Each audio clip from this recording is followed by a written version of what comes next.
आज हमारा टॉपिक है फायर। तो पहले जान लेते हैं फायर होता क्या है। फायर एक प्रक्रिया है जो 3 एलिमेंट्स मिलकर बनता है। पहला क्या है, फ्यूल, ऑक्सीजन और हीट। और 3 नहीं, ये 4 होता है। कितना लोग 3 ही बोलते हैं, ये 4 होता है। ये 3 तो ये मिल गए, और जब तक चैन रिएक्शन नहीं होगा, जब तक आग नहीं लगेगा। तो ये तीनों चारों मिलकर चैन रिएक्शन होते हैं, फिर आग लगता है। अब जानते हैं फायर के क्लासिफिकेशन क्या होता है। क्लास फायर मुख्यतः 5 का क्लासिफिकेशन होता है, जिसका मतलब क्लास ए, क्लास बी और क्लास सी, क्लास डी और क्लास ए। तो जानते हैं क्लास ए फायर में क्या आता है। जैसे क्लास ए फायर में आएगा लिक्विड मटेरियल, सॉलिड मटेरियल, जैसे कपड़ा, कूट, लकड़ी, गद्दा। इसमें हम लोग क्या यूज करेंगे, क्लास ए वाटर, जिसका कलर कोड हमारा रेड होता है।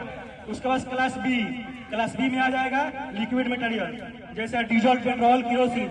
इसमें आग लगता है तो हम किस फायर एक्सटिंग्विशर का यूज करेंगे, फोम, जिसका कलर कोड क्या होता है, क्रीम कलर का होता है।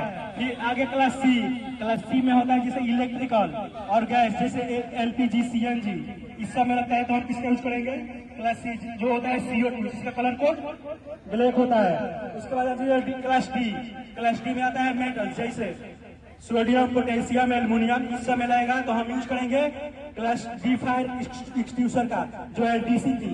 जो ये क्लास डी में ही नहीं, 3 फायर एक्सटिंग्विशर में और भी यूज होता है, जैसे class A, class B, class D और क्लास डी। और 5वां है हमारा किचन, जैसे कि समझ लीजिए कि घी में लग गया या तेल में कोई लग गया, उसमें हम यूज करेंगे क्लास के, जैसे वेल के कल आता है, जो यहाँ पे अभी नहीं अनुपस्थित है। उसके बाद एक हमारे बीच में नया दिखने को मिला है, जो है फायर बॉल।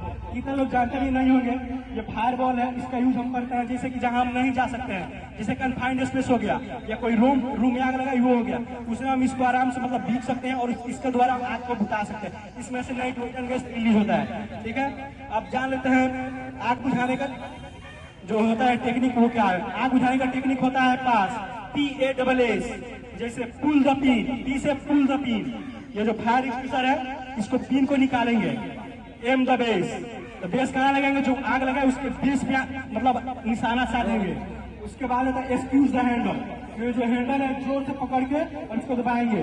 उसके बाद फिर sweep to sweep, side to side. इसको जो आग लगाए उसके बेस में निशाना साफ करके साइड टू साइड हिलाएंगे तो आग हमारा बुझ जाएगा। उसके बाद होता है प्रिंसिपल ऑफ फायर, यानी आग बुझाने का सिद्धांत।